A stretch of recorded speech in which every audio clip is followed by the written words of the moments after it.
कहानी की शुरुआत होती है एक छोटे से शहर से, जहाँ पर सैंड्रा नाम की एक औरत अपनी बेटी कैरोल के साथ रहती है। कैरोल अपनी माँ को समझा रही है कि हमारे पड़ोसी के साथ जो हुआ वो हमारे साथ नहीं होगा, हम लोग सुरक्षित रहेंगे और हम लोग हमेशा साथ में रहेंगे। लेकिन कैरोल की बात सुनने के बाद भी उसकी माँ को डर लग रहा है। उसकी माँ को ऐसा लग रहा है कि जरूर उनके साथ कुछ बुरा होगा। कैरोल कपड़े सुखाने के लिए बाहर जाती है और यहाँ से शुरू होता है इस कहानी का एक खौफनाक सफर, क्योंकि बाहर कैरोल को एक शैतान की आवाज आती है। कैरोल समझ जाती है कि वो बचेगी नहीं और वो शैतान कैरोल को मार देता है। कैरोल चिल्लाती है और उसकी चीख की आवाज अंदर उसकी माँ भी सुन लेती है। सैंड्रा भी बाहर आती है और वो समझ जाती है कि उस शैतान ने उसकी बेटी को मार दिया है। वो घर के अंदर चली जाती है। वो बहुत डर रही है, वो रो रही है। उसे पता है कि वो शैतान अब उसके घर भी आ चुका है और शायद अब वो उसका नेक्स्ट शिकार बनेगी। सैंड्रा को समझ में नहीं आ रहा कि वो क्या करे। वो अपने कबर से एक गन निकालती है। अब उसके पास सिर्फ एक मौका है उस शैतान को मारने का, लेकिन वो हर एक काम एक खामोशी के साथ कर रही है। ऐसा लग रहा है कि शायद वो शैतान उन्हें देख तो नहीं सकता लेकिन सुन सकता है। हल्की सी आवाज हुई और अंजाम बस एक होगा, एक खौफनाक मौत। सैंड्रा बहुत घबराई हुई, उसके हाथों से गोली नीचे गिर जाती है। गोली के गिरने की आवाज आ जाती है और ये आवाज उस शैतान के लिए काफी है। वो शैतान वहाँ पर आ जाता है और वो सैंड्रा के ऊपर हमला कर देता है। सैंड्रा चिल्लाती रहती है लेकिन सैंड्रा की मदद के लिए वहाँ पर कोई नहीं आता। कौन था ये शैतान और क्या था ये शहर, ये बात हमें आगे की कहानी में जरूर पता चलेगी। कहानी का अगला सीन हमें इस मूवी की लीड कैरेक्टर रीता के पास लेके जाता है, जो कि अपनी माँ से बात कर रही है। उसके पापा की तबीयत बहुत खराब है और रीता अपने माँ के पास उसके शहर में आना चाहती है, लेकिन उसकी माँ रीता को समझा रही है कि यहाँ आने की कोई जरूरत नहीं है, तुम्हारे पापा ठीक हो जाएंगे। वो अक्सर ऐसा करते हैं, वो घर से चले जाते हैं और उसके बाद 2-3 दिन के बाद वापस आ जाते हैं। तुम्हें फिक्र लेने की कोई जरूरत नहीं और यहाँ आने की जरूरत तो बिल्कुल भी नहीं है। लेकिन रीता मानती नहीं है, उसे अब अपनी माँ के पास आना है। वो अपनी माँ के पास आने के लिए तैयार हो जाती है। वो अपनी माँ को कहती है कि मैं अपने पति और अपने बेटे और बेटी को लेके आ रही हूँ। रीता की माँ समझ जाती है कि रीता मानेगी नहीं। रीता तो फोन रख देती है, लेकिन उसकी माँ बहुत डर रही है क्योंकि ये उसी शहर में रहती है जिस शहर में वो शैतान रहता है। यहाँ तक कि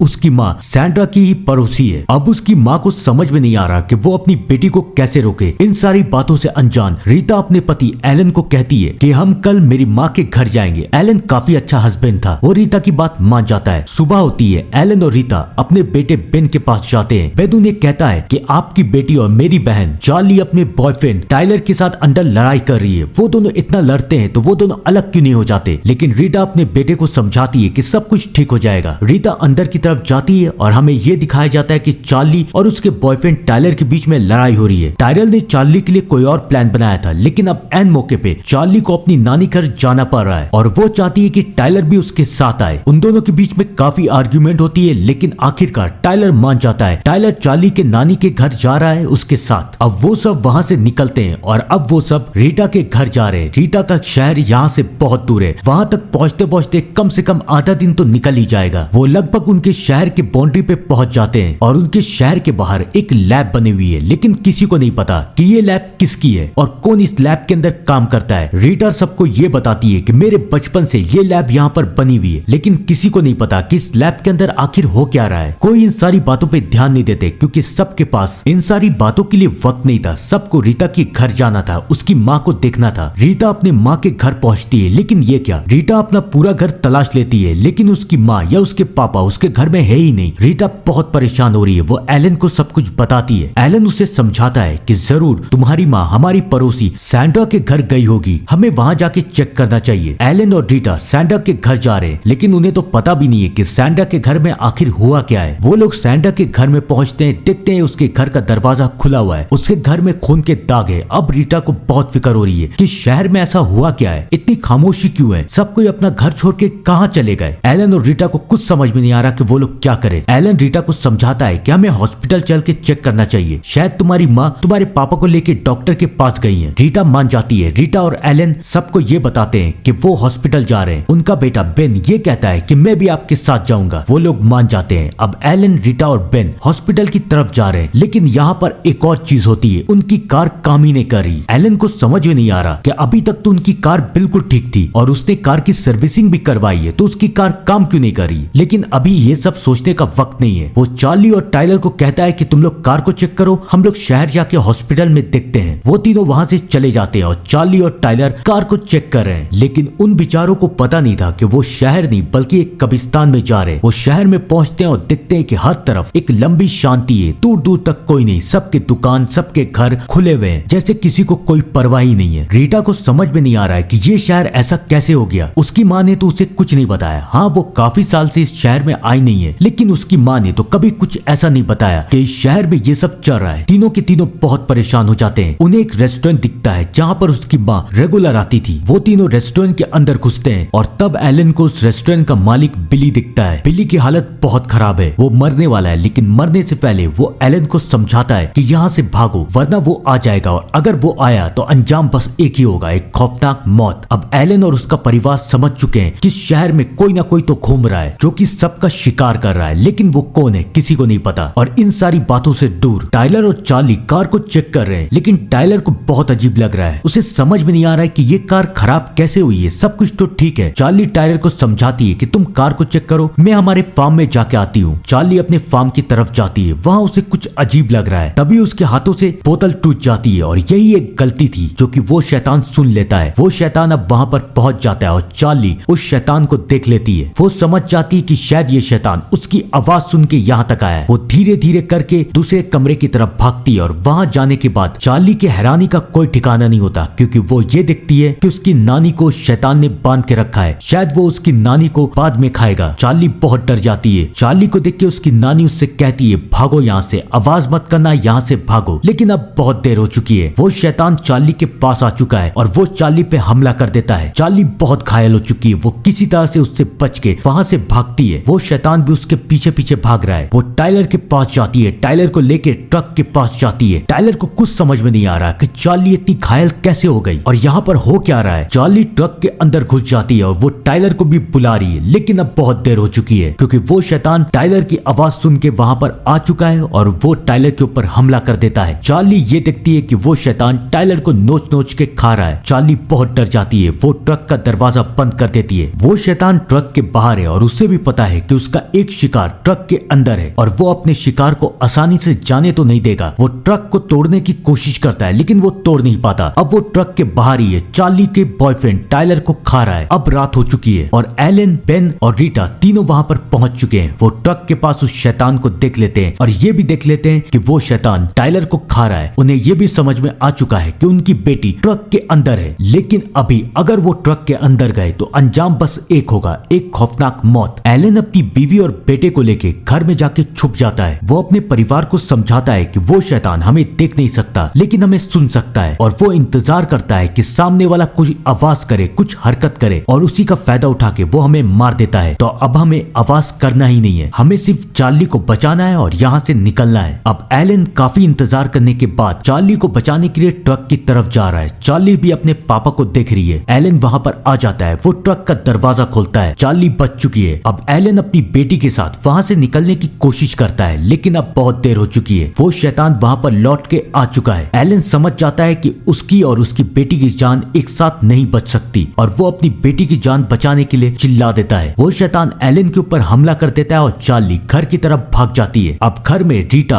अपने बेटे और बेटी के साथ है। चार्ली की हालत बहुत खराब है। शायद उस जानवर ने चार्ली के ऊपर हमला कर दिया है। अब रीटा और बेन को डर लग रहा है कि कहीं चार्ली भी इन्फेक्टेड ना हो जाए। उन लोगों को समझ में नहीं आ रहा कि ये सब क्या हो रहा है। बेन अपनी माँ से पूछता है कि ये सब क्या हो रहा है, तो उसकी माँ बेन को बताती है कि जरूर शहर के बाहर जो लैब था वहाँ पर लोग यही कर रहे थे। वो किसी किस्म के हथियार को बना रहे थे और उनका हथियार ये हाइब्रिड ही था, और शायद एक दिन मौके का फायदा उठा के ये हाइब्रिड वहाँ से भाग गया और उसके बाद उसने शहर की हालत ऐसी कर दी। चार्ली बेहोश होने से पहले अपनी माँ को बता चुकी है कि उसकी नानी पीछे फार्म में कैद है। अब रीटा को अपनी माँ को बचाना था। वो बेन को कहती है कि तुम चार्ली के पास रहो, मैं अपनी माँ को बचा के आती हूँ। अब बेन चार्ली के पास है, लेकिन बेन ये देखता है कि चार्ली के हाथों में दांत निकल रहे हैं, यानी कि अब चार्ली भी धीरे धीरे करके वैसी शैतान बनती जाएगी। और ये बात शायद चार्ली को भी समझ में आ चुकी है। इन सब से अनजान रीटा पीछे फार्म में जाती है अपनी माँ की मदद करने के लिए, लेकिन वहाँ पर वो शैतान आ जाता है। रीटा को मालूम है कि अगर उसने हल्की से भी आवाज की तो अंजाम बस मौत होगा। रीटा पानी की टंकी में छुपने की कोशिश करती है, लेकिन उससे बर्दाश्त नहीं होता और वो आवाज कर देती है। लेकिन इससे पहले वो शैतान उस तक पहुंच पाता, वहाँ पर बेन भी आ जाता है और बेन उस शैतान को अपनी तरफ बुला लेता है। अब वो शैतान बेन को मारने के लिए जा रहा है, लेकिन अभी कहानी में ट्विस्ट बाकी है, क्योंकि हमें ये दिखाया जाता है कि एलन अभी भी जिंदा है। वो घायल है लेकिन जिंदा है। वो अपने बेटे बेटे को बचा लेता है और उसके बाद वो अपने बेटे को भागने के लिए कहता है। वो शैतान बेन के पीछे जाता है और एलन एक बार फिर से अपने बेटे को बचाने के लिए आवाज कर देता है। अब वो शैतान एलन के पास आता है और एलन को मार देता है। रीटा ये समझ जाती है कि उसका पति मर चुका है और उसकी माँ भी अब मरने वाली है। अब उसे अपने बेटे को बचाना था। वो शैतान के सामने आवाज करती है। वो शैतान रीटा के पीछे जाता है। रीटा ट्रक के अंदर घुस जाती है। वो शैतान भी ट्रक के अंदर चला जाता है और शायद उसने रीटा को मार दिया। बेन का पूरा परिवार खत्म हो चुका है। वो अपने पापा के पास जाता है और उसके पापा बेन को समझाते हैं कि तुम्हें यहाँ से बाहर निकलना पड़ेगा। यहाँ से बाहर निकलो, खुश रहो और हम सबको याद रखना। बेन बहुत रो रहा है। एक झटके में उसका पूरा परिवार, उसका पूरा खानदान खत्म हो गया। अब सुबह हो चुकी है और बेन अपने घर लौटता है और देखता है कि चार्ली ने भी अपने आप को मार दिया। चार्ली को ये पता चल चुका था कि वो शैतान बनने वाली है और वो नहीं चाहती थी कि वो भी शैतान बन के लोगों के ऊपर हमला करे, उन्हें मारे, उन्हें खाए, तो इसलिए उसने अपने आप को मार दिया। अब बेन की बहन भी मर चुकी थी और अब बेन को बदला लेना था। वो घर से एक गन को लेता है और वो बाहर की तरफ जा रहा है। उसे पता है कि वो शैतान उस ट्रक के अंदर है। वो ट्रक का दरवाजा खोलेगा और उसके निशाने पे वो शैतान है। बेन को यह भी नहीं पता कि उसके गोली से वो शैतान मरेगा भी या नहीं। वो ट्रक का दरवाजा खोलता है। वो शैतान इससे पहले बेन के ऊपर हमला कर देता। बेन की किस्मत यहाँ काम कर जाती है और हमें दिखाया जाता है कि वहां पर आर्मी पहुंच चुकी है। ये उसी लैब की आर्मी है जिस लैब ने शैतान यानी कि इस हाइब्रिड को बनाया है और वो लैब की आर्मी इस हाइब्रिड को मारने के लिए वहां पर पहुंच चुकी है। उन्हें आने में बहुत देर हो चुकी है क्योंकि पूरा का पूरा शहर अब खत्म हो चुका है। शायद ही इस शहर में कोई बाकी हो। आधे इंसान या तो मर चुके हैं या फिर वो इसी तरह के एक शैतान बन चुके हैं। बेन की भी पूरी फैमिली खत्म हो गई। वो आर्मी ट्रक के अंदर जाते हैं और वो उस शैतान को मार देते हैं। लेकिन कहानी का खौफनाक क्लाइमेक्स तो अभी बाकी है क्योंकि बेन ये देखता है कि वो भी इन्फेक्टेड हो चुका है और कुछ दिन के बाद वो भी एक शैतान बन जाएगा। यानी कि इस कहानी का पार्ट 2 आने का बहुत चांस है। आप लोग भी कमेंट में जरूर बताइएगा कि क्या आप लोग इस कहानी का पार्ट 2 देखना चाहते हैं या नहीं। और मैं मिलता हूं आपसे थोड़ी देर में एक और नई कहानी के साथ। तब तक के लिए thank you and good bye.